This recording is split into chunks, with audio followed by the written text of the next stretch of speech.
So when we talk about viroids, these are virus-like organism, but not like virus. ये virus जैसे organisms है, लेकिन virus जैसे नहीं है. यानी कुछ-कुछ properties virus जैसे है, लेकिन काफी सारे properties virus जैसे नहीं है.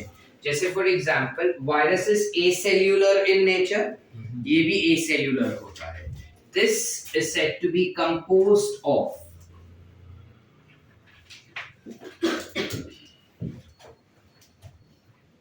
single circular RNA. It is composed of single circular RNA. एक ही RNA होता है जो सर्क्यूलर होता है. ठीक है.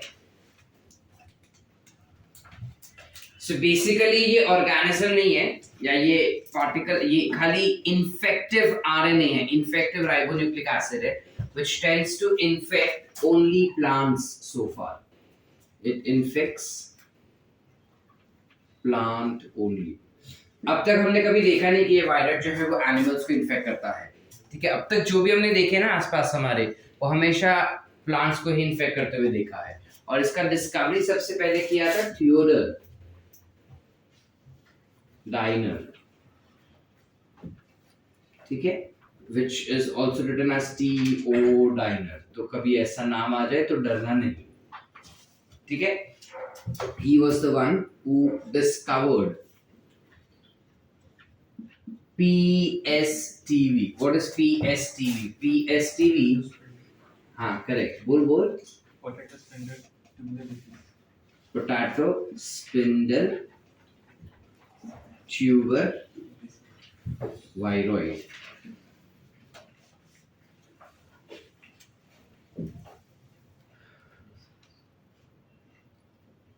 पोटैटो स्पिंडल ट्यूबर वायरस क्या होते हैं? जनरली जो बटाटा होता है ना, उसका शेप कुछ ऐसा होता है ना, समवट लाइक दिस. अगर वायरॉइड से वो इन्फेक्टेड हो जाता है तो वो स्पिंडल शेप का हो जाता है, कुछ ऐसा. हमने ऐसे बटाटे भी काफी बारी देखे होंगे, मतलब मुंबई में तो भी see very commonly. I don't know Sangli में तुमको दिखते हैं या नहीं. ठीक है. काफी कॉमनली दिखते हैं ये. हम जब इसको काट के खाते हैं ना, तो हमको लगता है क्या है, नॉर्मली है करके, खाली इसमें ज्यादा भरा हुआ है तो पैसे ज्यादा ले रहा है वो बंदा अपने पास से. ठीक है. बाकी it's a normal potato for us. And yes, it is normal potato for us because इसके अंदर जो वायरस है ना, वो हमारे बॉडी को कोई हार्म नहीं करता. अगर हम वायरस को खा भी गए ना, तो हमारे बॉडी में एज सच कोई अबनॉर्मलिटी नहीं होता, एक्सेप्ट फॉर अगर कोई बंदे का इम्यूनिटी ही वीक रहेगा तो डाइजेस्टिव अबनॉर्मलिटी हो सकता है. डाइजेस्टिव अबनॉर्मलिटी समझते हैं? मतलब डायरिया, डिसेंट्री टाइप कुछ हो सकता है, या फिर उस बंदे को नौशिया हो सकता है. नौशिया समझता है? उल्टी जैसा फीलिंग होना लेकिन उल्टी नहीं होना, उसे हम कहते हैं नौशिया. तो इस इंसान को अगर वो ये खा रहा है ना पीएसटीवी, तो उसको नौशिया हो सकता है, उसको डाइजेस्टिव अबनॉर्मलिटी, इंटेस्टिनल अबनॉर्मलिटी हो सकता है. ऐसे बेसिक खतरनाक भयंकर एकदम ऐसा मौत जैसा कोई चीज नहीं होता इसमें. ठीक है. It's a simple 1 or 2 day infection that is seen in your body and then you are fine. ठीक है. पीएसटीवी का जब हम बात करते हैं ना, कहा जाता है कि ये जो पीएसटीवी होता है, it is composed of the genetic material of PSTV is 356 base pair. 356 base pair समझता है? 356 नाइट्रोजन बेसिस के पेयर है. AT, GC, AU. Actually AT नहीं होगा, U होगा, RNA है तो AU, GC वो पेयर हो गए ना. जैसे 356 पेयर्स है उसके पास. ठीक है. And this is 10 times smaller than smallest virus. यानी सबसे छोटा जो वायरस है ना, उसका जो जेनेटिक मटेरियल होता है वो इससे 10 गुना बड़ा होता है. यानी ये वायरस से इतना छोटा है, ये हम कहना चाहते हैं. वायरस ऑलरेडी इतना छोटा होता है, उससे भी 10 गुना छोटा है वायरस. ठीक है. जैसे वायरस के पास कैप्सिड्स होते हैं साइड में, याद आ रहा है कुछ दिवाळी के पहिले हम किए थे ऐसा. प्रतीक्षा काहीतरी लक्षात आहे आपल्याला केलेला आपण व्हायरस माहिती आहे? Who discovered virus?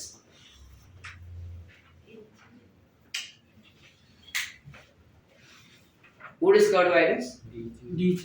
DJ Ivanovsky. खाली चकली फरार खाइए बस दिवाली में। वायरसेस जो होते हैं उसके आसपास प्रोटीन कोट था और बीच में न्यूक्लिक एसिड था, याद आ रहा है?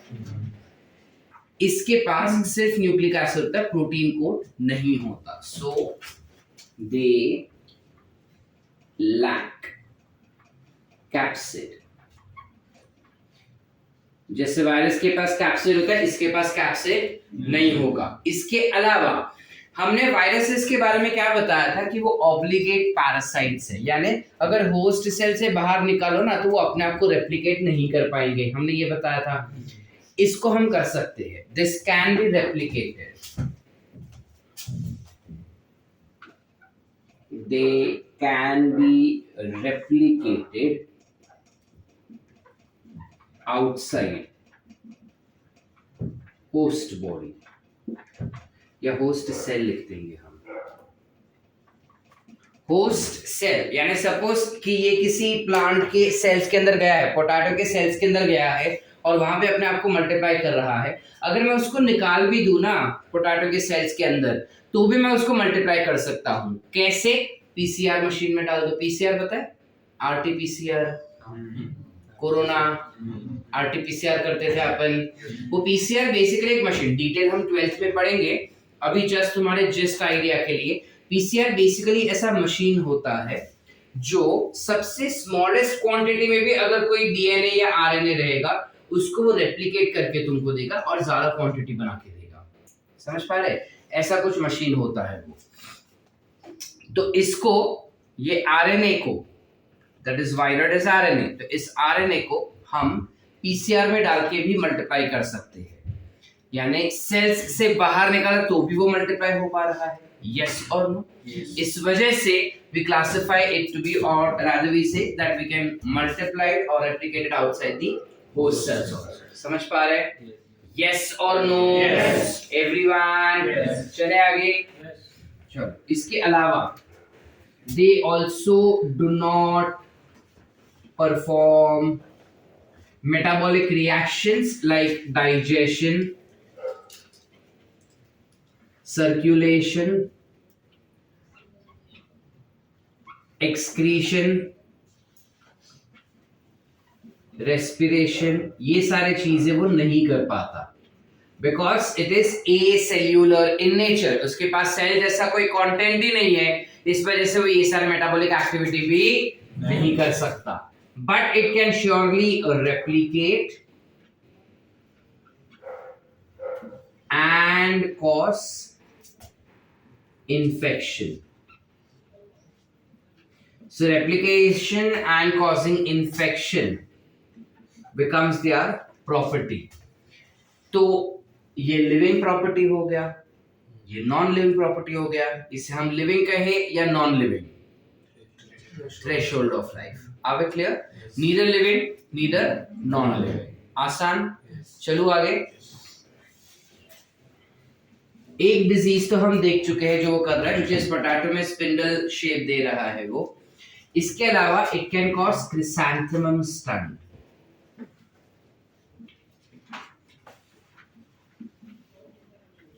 क्रिसैंथेमम स्टंट क्या होता है? क्रिसैंथेमम नाम का एक फ्लावर है। सनफ्लावर देखा है कभी जिंदगी में?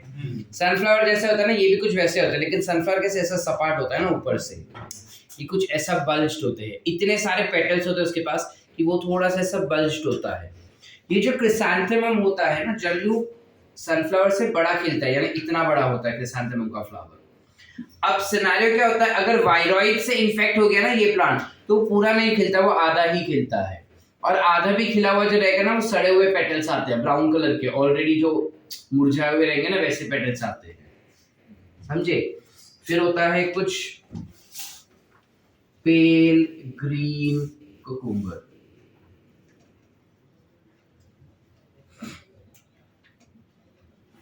पेल ग्रीन ककुम्बर क्या होता है? ककुम्बर पता है क्या होता है? क्या? काकड़ी। तुमको पता है वो डार्क ग्रीन कलर का लंबा वाला ककड़ी आता है, दो टाइप के आते हैं, एक तो चिंटू ग्रीन और एक लंबा वाला ग्रीन। वो लंबा वाला जो रहता है वो डार्क ग्रीन कलर का होता है ना। अगर वायरॉइड्स ने इन्फेक्ट कर दिया ना तो डार्क ग्रीन की जगह पे लाइट ग्रीन होगा। तो हम उसको खा सकते हैं क्या? हाँ, कुछ होगा क्या? नहीं, जुलाब टाइप्स कुछ हो सकता है, बट ठीक है ना, सह लेंगे थोड़ा। फिर इसके अलावा यू हैव सिट्रस एक्सोकॉर्टिस।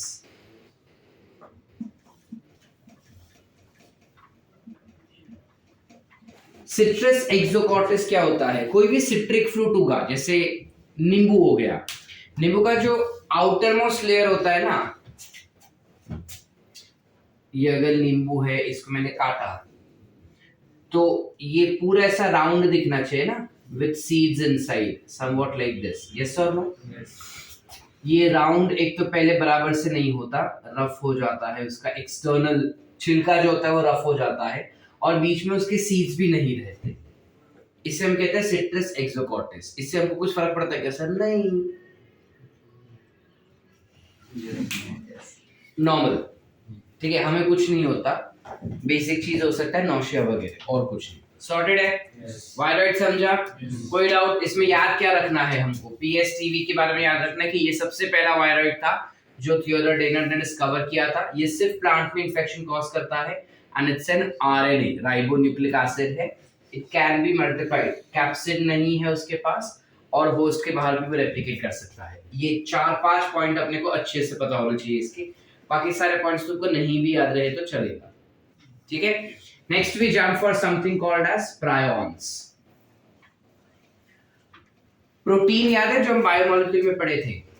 उसमें हमने क्या बोला था कि प्रोटीन का एक प्राइमरी स्ट्रक्चर होता है which is composed of what? We primary structure of protein is composed of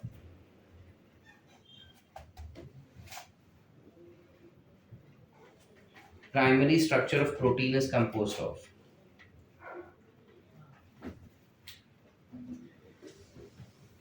Pushkar, अभी उसको मार। श्रेयस,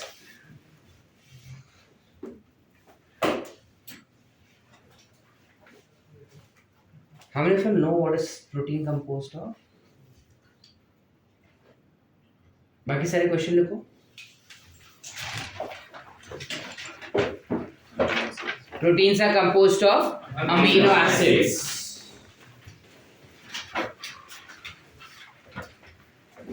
तो प्राइमरी स्ट्रक्चर ऑफ प्रोटीन क्या होता है? अमीनो एसिड्स का चेन होता है, यस और नो? ये अमीनो एसिड्स के चेन जो रहेंगे वो आगे जाके फोल्ड होते हैं, ये हमने पढ़ा था।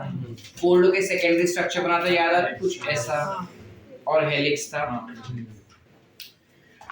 अब वो सेकेंडरी स्ट्रक्चर आगे फोल्ड होके टर्शियरी बनाता था, टर्शियरी आगे जाके क्वाटरनरी बनाता था। अब सिनेरियो क्या होता है कि जब वो फोल्ड होता है ना, काफी बारी वो गलत फोल्ड हो जाता है। The secondary structure of protein that is formed by folding of primary structure of protein might not be folding correctly. English बोला, प्राइमरी स्ट्रक्चर प्रोटीन का जो फोल्ड होके सेकेंडरी बनता है ना, कभी कभार ढंग से फोल्ड नहीं होता, और गलत टाइप का फोल्डिंग की वजह से वो इन्फेक्शियस हो जाता है, जिसे हम कहते हैं prions. So prions are what? abnormally folded protein which turns infectious, which is called as prions. Clear है?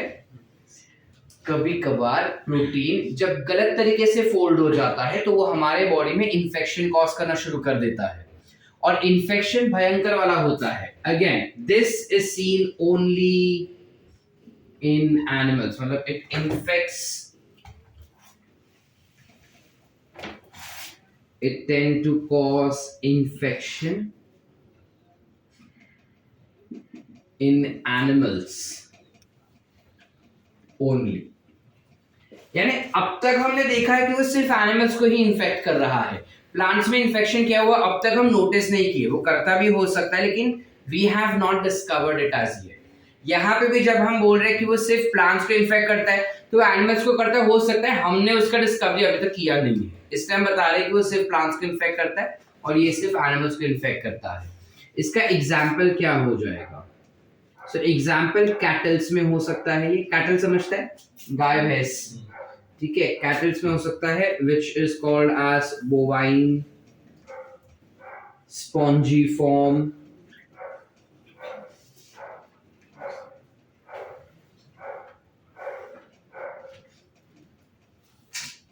एनसेफेलोपैथी,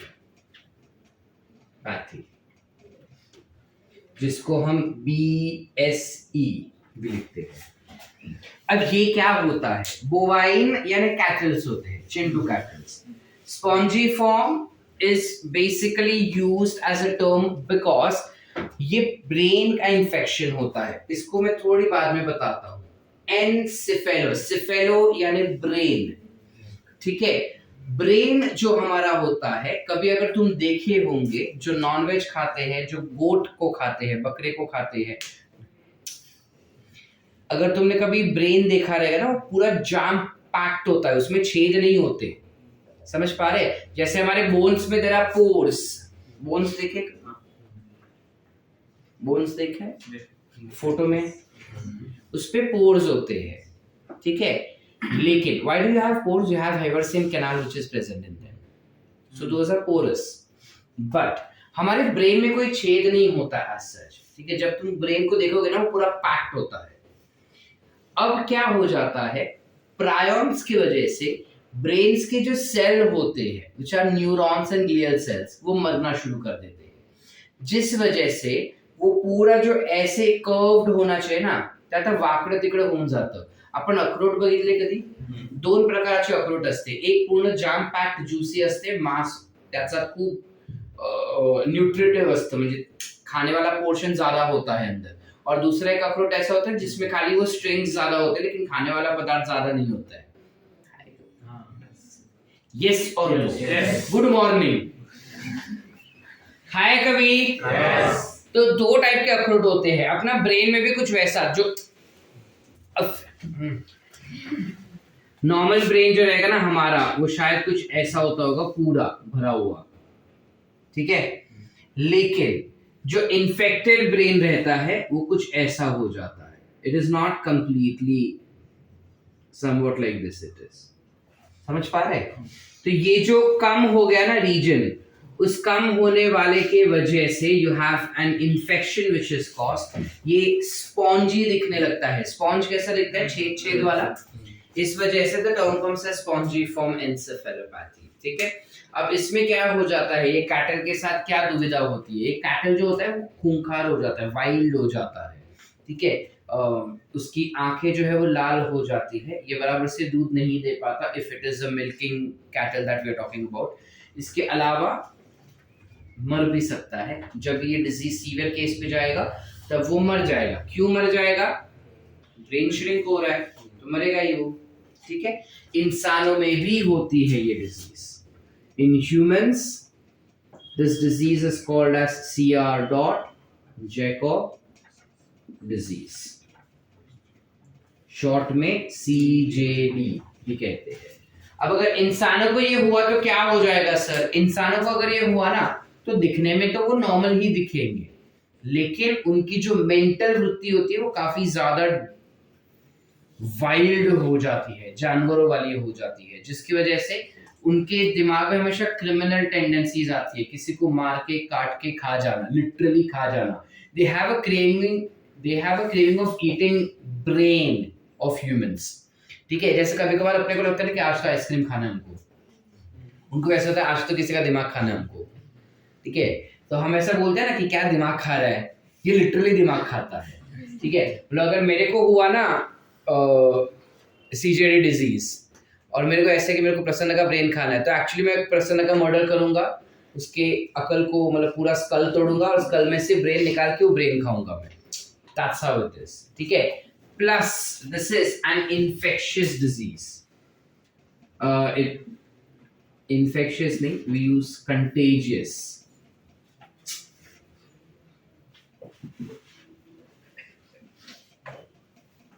कंटेजियस मतलब क्या? छूने से फैलने वाली में से, मतलब मुझे हुआ और मैंने मेरे को ऐसा टच किया ठीक है, और अमय ने ऐसा ऐसा किया और फिर ऐसा किया, तो अमय को भी हो जाएगा। समझ पा रहे कि नहीं? फिर मैं भी प्रसन्न का ब्रेन खाना चाहता हूँ, अमय भी प्रसन्न का ही ब्रेन खाना चाहता है। Are we getting the point? So that's how it becomes, and that is nothing but what you talk about prions. Any doubts? Clear है prions क्या होते हैं? हमको काफी कट शॉर्ट करके छोटा छोटा इंफॉर्मेशन दिया गया है prions और viroids के बारे में। So इस वजह से हम इतना इतना ही पढ़ेंगे उसके बारे में। हालांकि जब तुम मेडिकल में जाओगे तुम्हारे सेकेंड ईयर या सो में you will have details of all of this. ठीक है, पैथोलॉजी जब सब्जेक्ट होगा तुमको तब इसमें ये सब आ जाएगा। Any doubts? क्लियर है? लिखे इतना पहले फटाफट। चलो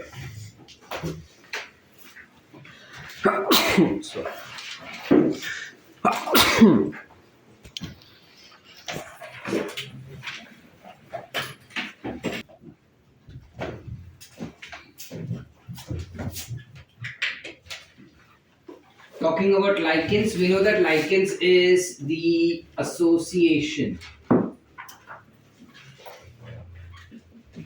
of fungi plus algae। जब फंगस और अलगे एक दूसरे के साथ जुड़ के रहते हैं तो उस सिम्बायोटिक एसोसिएशन को हम कहते हैं लाइकेंस। जिसमें जब ये जुड़ते हैं ना तो यू कैन नॉट डिस्टिंग्विश के इनमें से कौन सा लाइकेन, कौन सा फंगस है और कौन सा अलगे। माने एक बार ही लाइकेन बन जाता है ना, फिर उसके बाद यू कैन नॉट डिस्टिंग्विश के ये फंगस है और ये अलगे है करके। ठीक है, इसका जो फंगल कंपोनेंट होता है उसे हम कहते हैं माइकोबायोम। काय म्हणतात? आणि अल्गल कंपोनेंटला आपण म्हणतात फाइकोबायोम। Got it? ये क्वेश्चन आता है अपने को नीट में, क्लासेस के टेस्ट में भी आएगा, 5 मार्क्स दान में दे रहा हूं। ठीक है, फंगस का कंपोनेंट जो होता है लाइकेंस के अंदर उसे माइकोबायोम कहेंगे और अलगल कंपोनेंट को हम कहेंगे फाइकोबायोम। ठीक है, ये लाइकेन सबसे पहली बार डिस्कवर किसने किया था? तो इसको डिस्कवर करना और ये टर्म कॉइन करना दोनों थियोफ्रास्टस नाम का एक साइंटिस्ट था, बहुत पहले बिफोर क्राइस्ट वाले जमाने का है, तब ये डिस्कवर हुआ था। ठीक है, and lichens it can grow in all extreme condition. ये सारे एक्सट्रीम कंडीशन में ग्रो हो सकता है, which is what? High acidity, low acidity, high pressure, low pressure, बहुत ज्यादा ठंड, बहुत ज्यादा गर्मी, बहुत ज्यादा पानी, जरा भी नो पानी। ठीक है, यानी जरा भी पानी ना होना, कोई भी कंडीशन में ये आसानी से ग्रो हो जाता है। Because of which I will classify this also to be as organisms that can grow in extreme conditions can be classified as so those archaebacteria को हमने टर्म दिया था, archaebacteria is also that, but ये archaebacteria नहीं है। एक्सट्रीमोफाइल, ones who can survive in extreme। कुछ revise नहीं किया हम दिवाली में, सिर्फ जमीन चकली फोड़े बस। क्या बोलते हैं तुम उसको? जमीन पे ही है ना, हवा में उड़ता है। हमारे उधर जो फटाके मिलते हैं वो जमीन पे उड़ते, तो जमीन चकली। तेरे उधर हवा में उड़ते तो हवाई चकली। क्या हुआ, तेरे उधर उड़ती नहीं है? वो भी होता है ना, चक्री means what? Something which is round. ये बराबर आर्गुमेंट हो रहा है। आर्कियोबैक्टीरिया इज एन एक्सट्रीमोफाइल जो एक्सट्रीम कंडीशन में सर्वाइव करता है, ये नहीं पता है अपने को। सो क्योंकि लाइकेंस भी एक्सट्रीम कंडीशन में ग्रो हो सकते हैं, इसलिए हम इसे कहते हैं extremophile. They can also be classified as extremophile. However ये सारे कंडीशन में ग्रो कर सकता है except the environment that is polluted by, except the environment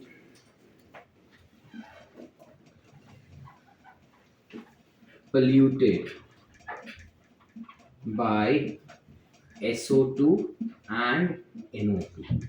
SO2 और NO2 से अगर वो पोल्यूटेड होगा, जो जनरली पानी और हवा होता है, mostly it is air which gets polluted by this.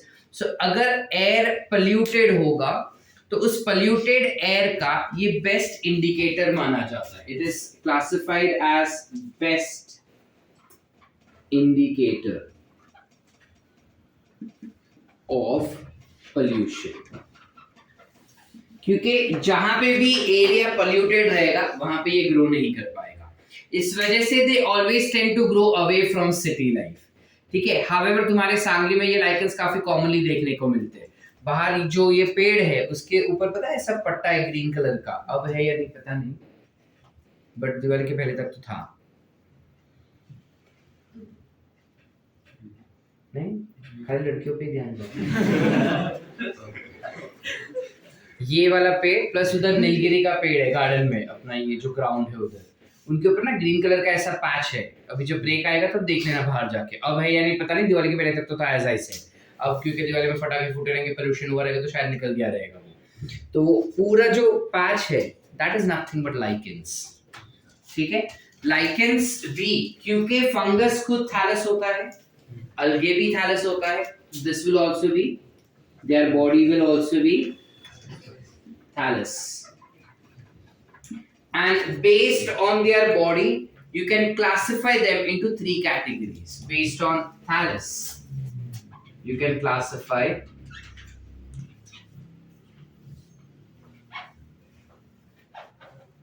एक तो हम उसको फंगल कंपोनेंट कौन सा है उसके बेसिस पे उसको क्लासिफाई कर सकते हैं,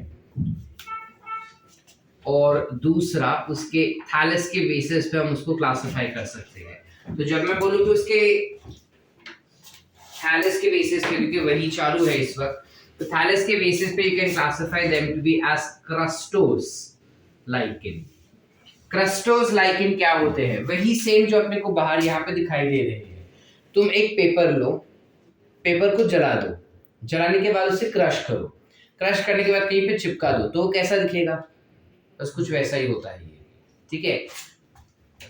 it's dorsoventrally flat and attaches very tightly to its substratum.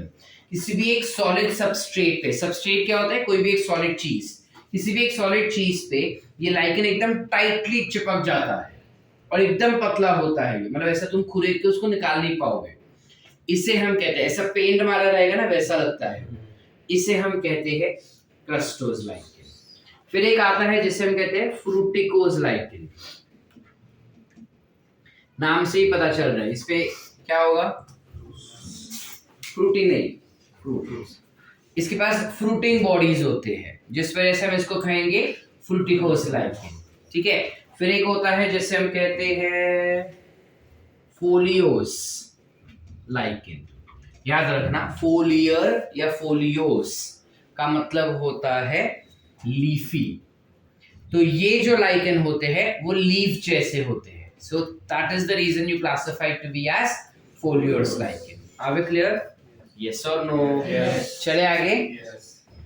Fungal component के बेसिस पे यू क्लासिफाइड एज अस्कोलाइकेन। अच्छा बताओ, अस्कोलाइकेन के पास कौन सा लाइकेन, कौन सा फंगस होगा? अस्कोमाइसिस। क्या होगा?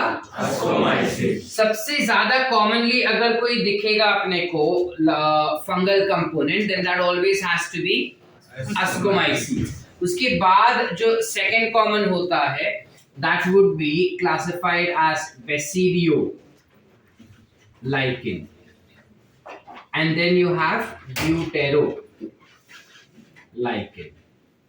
ये सबसे ज्यादा कॉमनली फाउंड, ये थोड़ा कम कॉमनली, और ये एकदम रेयरली फाउंड।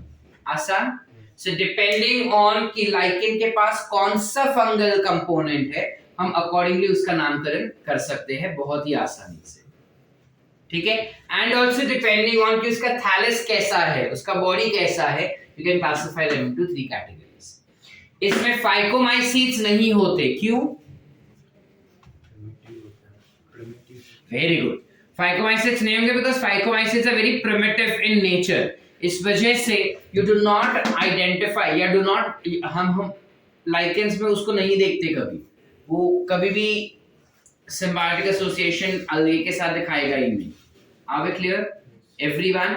इसके अलावा जब लाइकेंस का बात करते हैं ना, they are brightly coloured, they are very very colourful.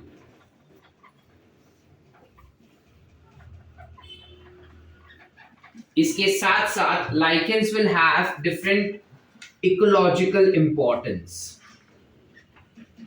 इसका क्या मतलब हुआ सर? इसका मतलब ये कि हमारे एनवायरनमेंट में लाइकेंस बहुत ही इंपॉर्टेंट रोल प्ले करता है। क्या इंपॉर्टेंट रोल प्ले करेगा?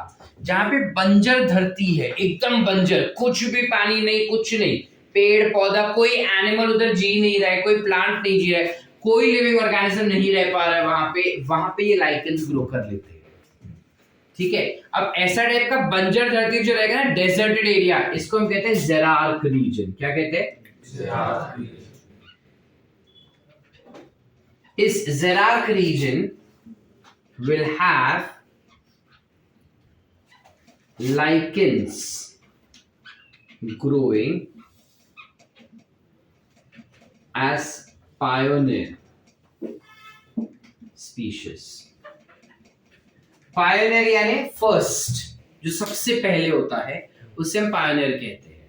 ठीक है, अब ऐसा टाइप का इलाका जहां पे बंजर धरती है, एकदम बंजर रेगिस्तान, कोई लिविंग ऑर्गेनिज्म नहीं, कोई प्लांट नहीं, कैक्टस भी नहीं, कुछ नहीं, कोई ग्रो ही नहीं हो पा रहा है बिकॉज जीरो पानी है, ऐसे टाइप के इलाके में लाइकेंस काफी आसानी से ग्रो हो जाते हैं।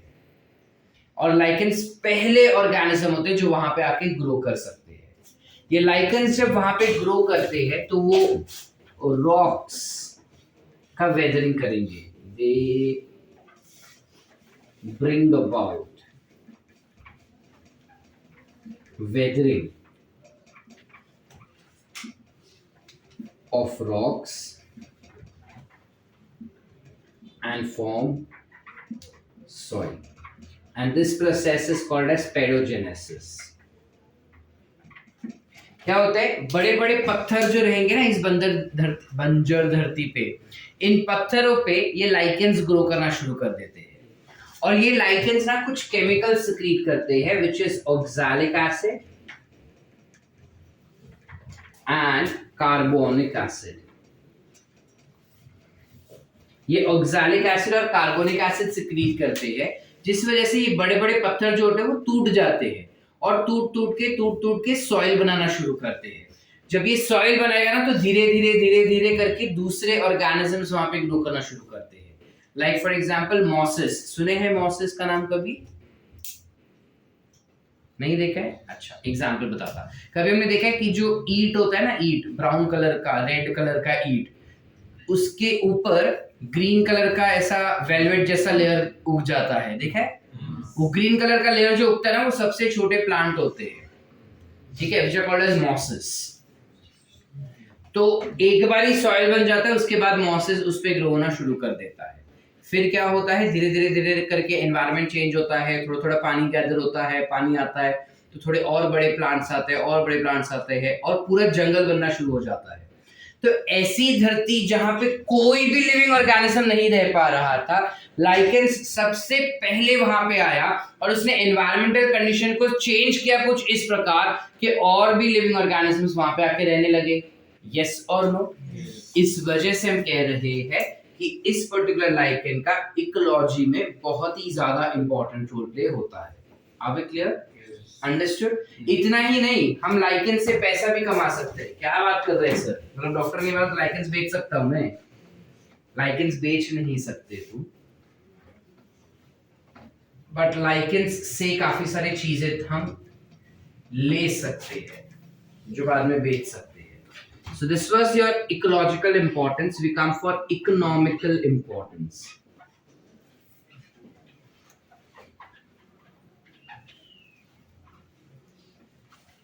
इकोनॉमिकल इंपॉर्टेंस क्या होगा? क्योंकि ये कलरफुल है तो इससे डाई बन सकता है, इससे स्टेन्स बन सकते हैं, इससे लिटमस पेपर बनता है। लिटमस पेपर एवरीवन सबको पता है क्या होता है? रेड और ब्लू कलर का लिटमस होता है, red turns blue, blue turns red. So litmus paper बना सकते हैं इससे एंटीबायोटिक ले सकते हैं, इससे हम मेडिसिन बना सकते हैं, काफी सारे दूसरे यानी ड्रग्स टाइप मेडिसिन बना सकते हैं हम। इसके अलावा हम कॉस्मेटिक्स में इसका इस्तेमाल कर सकते हैं। ठीक है, अलग अलग कॉस्मेटिक्स जो होते हैं उसमें इस्तेमाल कर सकते हैं। इसको हम परफ्यूम बनाने में इस्तेमाल कर सकते हैं। इसे फॉडर बनाने में इस्तेमाल कर सकते हैं। फॉडर समझता है, जानवरों का खाना। Some of them are also edible.